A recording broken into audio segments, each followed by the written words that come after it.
Dames en heren, super tof jullie kijken naar deze nieuwe Fortnite update video. Druk natuurlijk eventjes op dat blauwe duimpje omhoog, support je namelijk heel erg deze video. Abonneren kan natuurlijk ook hier beneden. En je kunt natuurlijk overwegen om de code TeVeelGevraagd te gebruiken in de itemshop, die natuurlijk jullie al in de achtergrond zien. Wie dat ook heeft gedaan is Bronvermelding. Ik heb dit vette dansje gekocht in de itemshop met jullie zak. Ik hoop dat ik in de ochtendvideo kom. Jullie zijn bazen. Hey Bronvermelding, een dikke shout-out naar jou. Heel erg bedankt dat je onze code hebt ingevuld. En we gaan denk ik direct beginnen. Ik heb vandaag, niet zoveel eigenlijk. De video is wel wat langer, maar dat komt door een interessant filmpje. Maar daar kom ik later op terug. En oh ja, niet te vergeten, een dikke shout-out naar Jens voor het maken van een gameplay.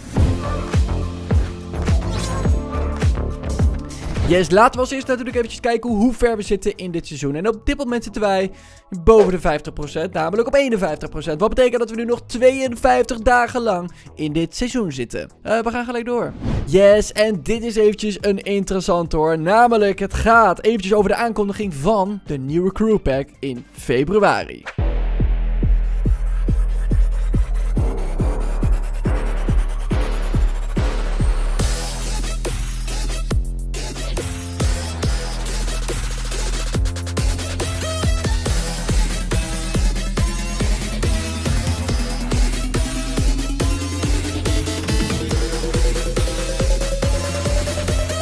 Ja, ik moet zeggen, het is een super toffe skin. Verschillende stijlen, wat ik al natuurlijk gisteren ook al eigenlijk een beetje zei. Een rap en een ultra coole backbling. Deze backbling die beweegt namelijk op muziek, dus op emotes eigenlijk die je doet. Dus dat is heel erg tof om te zien. Dus een best wel aparte backbling, maar heel erg nice. Daarnaast krijg je natuurlijk ook 1000 V-Bucks en de Battle Pass, of de V-Bucks waarde van de Battle Pass als je de Battle Pass al hebt. Dus dat is zeker weten tof om te zien. Deze komt natuurlijk op 1 februari uit. Dan kun je hem aanschaffen als je dat zou willen. En dat kan je ook weer doen met de code TeVeelGevraagd, maar niks moeten. We gaan door naar het volgende topic. Yes, dit is eventjes een tweetje van HIER. Namelijk, hij vertelt hier dat Epic Games bezig is met een water device voor creative. En wat gaat dit zijn? Misschien wel een soort van submarine, waarmee je dus onder water kunt en een beetje dat ding kunt besturen. Dat lijkt me wel super tof als ze dat gaan maken.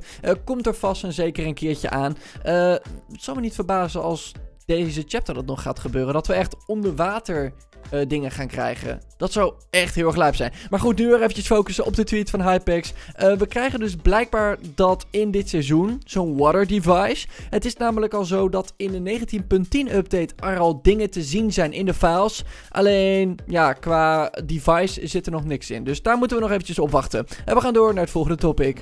Yes, en dit gaat eventjes over de Divort of zo. Dat is een locatie rechtsonder bij Tilde Towers. Namelijk, eigenlijk waar het Cactus Skeleton ligt. Die wordt namelijk opgegraven door zo'n graafmachine en zo. En daar zijn geluiden te horen. Jawel, en die wil ik gewoon eventjes aan jullie laten horen. Dus laten we gewoon eventjes checken.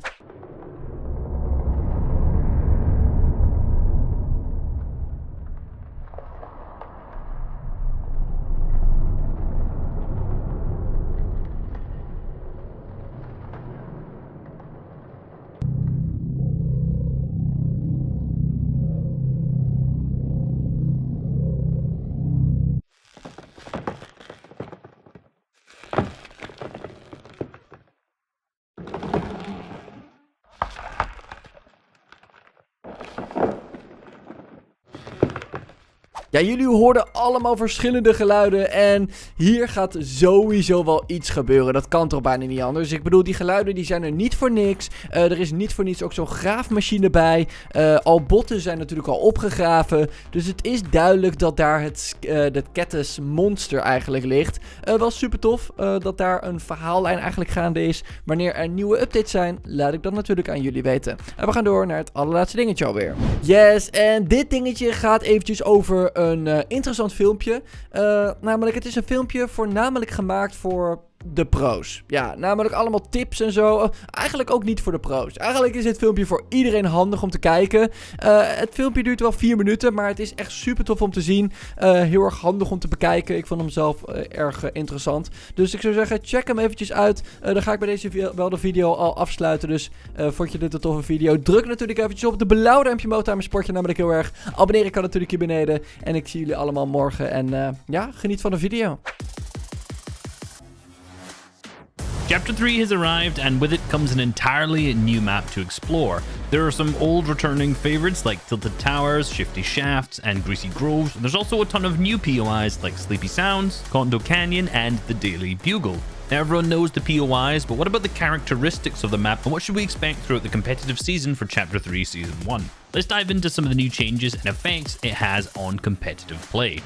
The first change that will seriously impact the way that competitive games are played out is the large abundance of environmental heals that are now available on the map. Previously, in Chapter 2, a lot of the slurp barrels were mainly located at slurpy swamps, with of course some others being thinly spread across the map in small amounts. Now in Chapter 3 Season 1, there are 87 slurp barrels distributed rather evenly across the map. Similarly, there are also 171 produce boxes spread relatively evenly throughout the map as well, so now a lot more players and teams will get access to not only the free shield in these, but also the peppers for enhanced movement speed. Last chapter, all the pepper spawns are basically limited to one POI, Catty Corners, but now the majority of named POIs have access to these outside of Rocky Reels. Teams like Janus and Vortex, who placed second in the first Cash Cup of the season, heavily utilize this in their early game strategy. They land to the south side of Sleepy Sound, and on their individual looting paths, both has access to shield barrels and produce boxes, meaning they can essentially make the most out of the 20 chests they have there, as they barely need to use any shield that they loot. Vortex uses 7 shield barrels to the west side alongside the shield mushrooms obtained from the produce boxes to get himself all the way up to 200 HP. Janus lands on the east side and pops 2 minis, then grabs the 3 slurp barrels and produce boxes to the north. You might think it's a waste, since he could have just used the same shield barrels as Vortex, but landing more split enables them to loot the entire place faster, disengage quicker, finding plenty of minis along the way anyway, so it won't necessarily matter. As you can see, as they leave their POI, they are not struggling for shield one little bit, unlike many of the other teams in the lobby. You know, Reese, while we're on the topic of heals, we have to talk about the new coolers. These trusty new resources provide 3 different variations of loot. You can get 4 chug splashes, 2 guzzle juices, or 2 chug splashes and 1 guzzle juice. We've already seen this become a huge staple in competitive play. For example, Booga and Skittles drop in Chonker Speedway that has 17 cooler spawns, and when they leave this drop spot, they often have 18 chug splashes split across both of their inventories. This totals to 720 HP that can be healed if utilized effectively.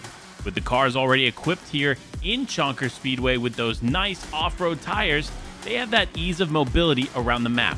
With this additional mobility and all of the chug splashes from the cooler boxes, this allows them to spend much more time looting in zone for ammo and better weapons. The issue with this strategy, though, is that it requires you to take a mid-game fight for your surge damage. But for a team like Booga and Skittles, that's something they're very confident in.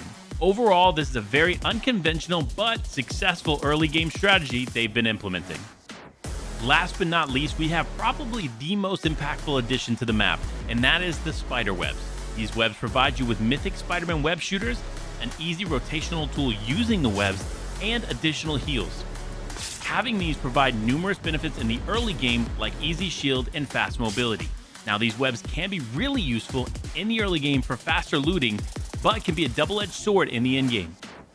In this game, the first moving zone pulls from south of Daily Bugle to the northwest, which means there are a large amount of obstacles in players' way. Shady and Waze have boxed up next to one of these webs, meaning when the zones start to pool, they can leave their box and get an easy rotation from low ground without the use of a launch pad, and also saving them a ton of material.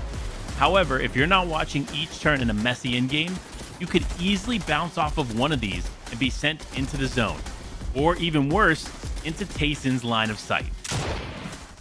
With these incredible additions to the map, plus some old favorites returning, we can't wait to see you all in action when FNCS returns in February. Until next time, we'll see you on the battle bus. Beep beep!